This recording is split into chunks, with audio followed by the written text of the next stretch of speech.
Hey guys, how's it going? Today we're going to be making some interesting traditional Norwegian food. Interesting because it's this funky looking thing.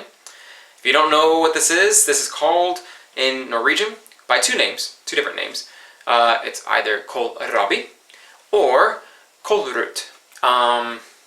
Kålrabi is the first name that I heard it, so that's what I call it. Among packages it says kålrot, same thing. Different places, different dialects, whatever. Anyways, in the States, this is a rutabaga. If you are not aware of what a rutabaga looks like, that's one of the various shapes. Some of them are longer. This is the top where the plants normally grow out, so they've chopped that. And I guess they chopped the little peak, whatever. It's kind of similar to the carrots, probably directly in the carrot family, so kind of give you an idea of how it would grow. Greens on the top, which are edible, and then the bottom part comes down. So yeah, some of them are huge like this, some of them are even bigger. I've seen some really large ones. Other ones are smaller. So yeah, that's kålrabi, and it's a very heavy, dense type of root vegetable, and I'm going to be cutting that up and making a stew. And that's going to be a side dish for this. Now, if you're not Norwegian or don't know how to read Norwegian, that is blodpølse, and blodpølse is blood sausage. Or specifically blood sausage, but this is specifically blood pudding, I guess would be the more correct term in the States. Also in, I think, UK, they call it blood pudding. But it's all around the world. This isn't specifically 100% Norwegian, but it's pretty popular with the older generations, I know that for sure, and then different traditional families, depending on, I guess, the way you're hold on to traditions. Farmland traditions, from what I've read and what I understand, is very common to eat this stuff. And you know what? I've tried it at my wife's family's place for the first time last year, I think it was, and I absolutely loved it. And we make it now, so we're having this for dinner. And I just wanted to show you, because this is a very strange kind of thing. Even, you know, I've told a couple people back in the States that I've been eating it, and they're like, oh, that sounds disgusting. I would never even try that. You know, when I first heard about it, I thought the same thing, but this stuff is amazing. I absolutely love it. It's simple, it's tasty, it smells great. If you're afraid, don't be. Just give it a try. If you hate it, I mean, look, it's not like you're going to be wasting a huge amount of stuff. It's not very expensive. Just give it a shot. It's pretty amazing. It's really easy to cook, which I'll show you here in a minute. So let's get down to the cutting board, and I'll show you how to get this kålrabi set up to eat. Okay, so this is probably the most difficult part of making these meals here. This guy is tough. It's not some little weak vegetable. You really got to work at it, and so basically what I'm going to be doing is trying to get all of the skin area off. It's relatively thick, which you'll see here in a moment. So I got to get all of that off. And honestly, I haven't really researched what's the best way of doing it. I just start hacking away at it and going. So I'm going to show you how I do that. So normally I go and first try to cut it right in half. See if I can do it this time. Make sure you have a very, there we go, a very sharp knife, and don't get your fingers caught. So there goes the center. As you can see, this pretty much good, I don't know, maybe 1/4 inch or so, 1 centimeter thickness of skin here. That all needs to come off all the way around, because it's tough. You could boil it, and I guess if you want you could chew on it, but it's not something that you're going to want to eat. We want the nice softer center, which right now is still pretty tough, but after boiling it, it softens up, it sweetens up a little bit, and it gets quite nice. So I'm going to go ahead and try to get all that off now.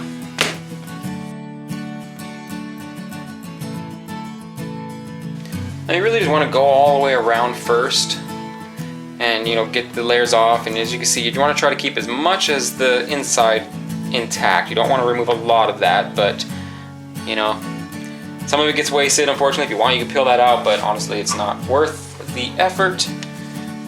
So yeah, go around and do that type of thing. Be safe, of course. Get all of that chunky, thick skin off of there.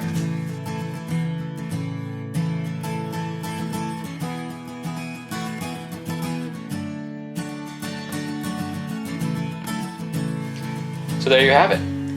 Nice and peeled, ready to go. What you do next is get all this stuff out of the way. And you're going to want to chop them up into little bits, little cubes basically. Get some more of this off of here. Get rid of all of that outer skin. So yeah, so now you just go ahead and get them into little squares. Let's do that.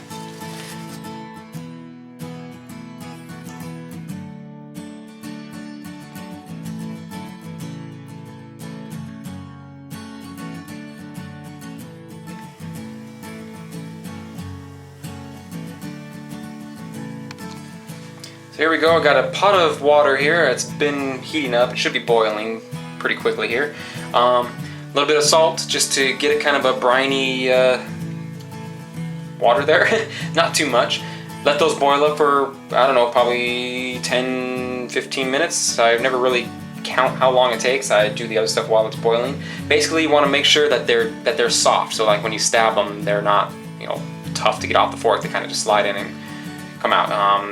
Kind of like with when you boil potatoes, to mash them up or to have them like that. So don't get them too soft because I'm going to be throwing them into a stew, which is basically a simple white sauce. And I don't want them too soft because otherwise they're going to mash up and I don't want that to happen. So you want to make sure that they're kind of in the middle between almost ready, like mashed potatoes, and not. So yeah, that's that there. I was going to have a little video of throwing them in, but my camera was stupid and didn't record that. So now we move on to cutting up the blood pudding.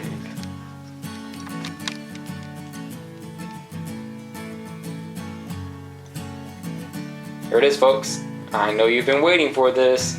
This is our blood pudding, or blood sausage, Blodpølse in Norwegian. And I'm going to open this bad boy up and get it sliced.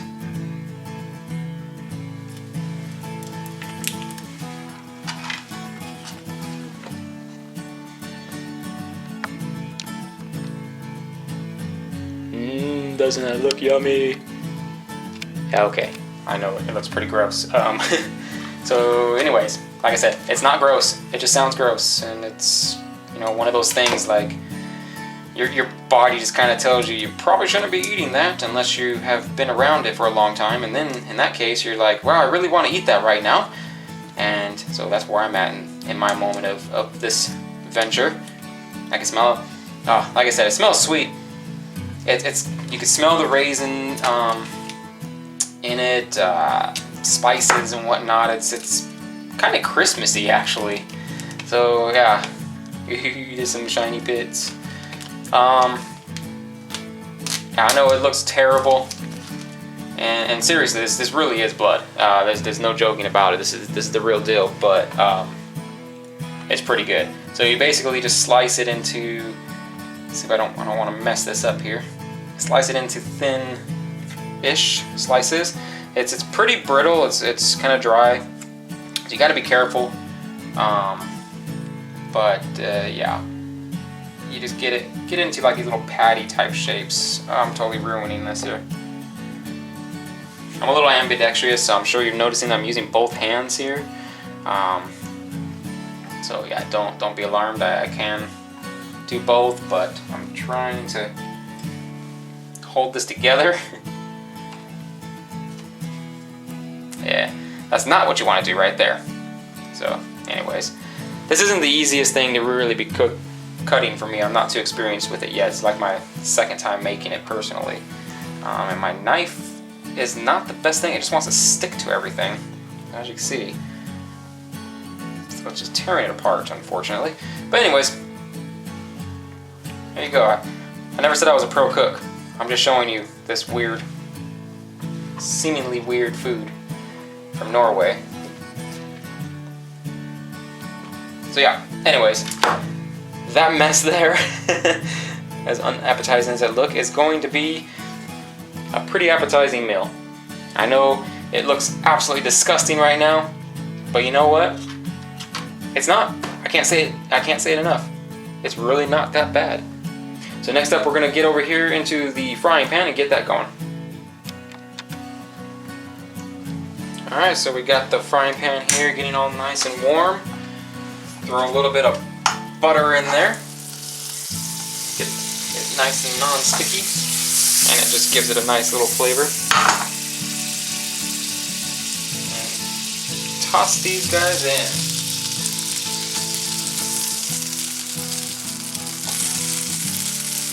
Now, like I said, I'm not a pro chef or anything like that, as you can see.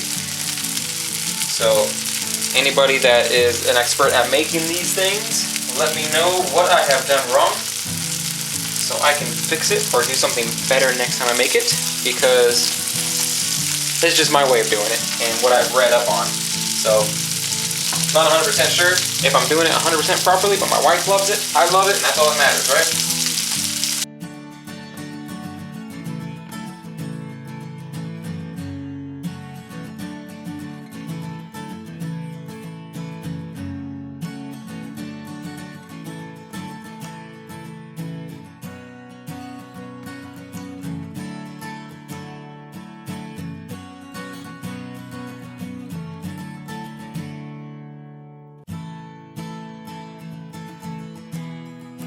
So anyways, I've plated it up here. It's nothing fancy by any means. I forgot to do some carrots, so I don't have any extra accents on there to make it look pretty or anything. But you know what? It's food, and it tastes amazing, and it's gonna fill my belly, and that's all I'm really worried about. So it's gonna do its job quite well here. So yeah, that's mixed up, the kohlrabi mixed up with some wheat sauce, which is just pretty much generic white sauce, as you saw, some flour, milk, and butter. Nothing really much to it. A little pinch of salt for some extra seasonings if you like. Blodpølse, blood pudding, blood on my plate. That tastes amazing. So yeah, don't turn your nose away from this. If you ever have a chance and you haven't already tasted it and you've been putting it off and you've been saying, you know what, I'll never eat that because that's disgusting, who eats blood? Well, a lot of people do, and it is tasty. Absolutely tasty. So give it a shot. Anyways, hopefully you like this video. I know it wasn't really spectacular, it was me making some food, whatever, but I wanted to share that with you because it is a very strange food that I would have never tried in the States, and so it's kind of a Norwegian delicacy to me. Very traditional food here, very traditional all of Scandinavia and really all around the world. It's one of those kind of interesting foods that almost every culture has some form of this, from the famine days until now, and people still eat it, and it's because it's delicious and it works and it's lots of vitamins and fills you up. Anyways, so yeah, enough of that. Hope you liked the video. Don't forget to subscribe if you haven't already. Got lots of just random stuff coming out to you. And I'm gonna go enjoy this right now. So until next time, all the bra.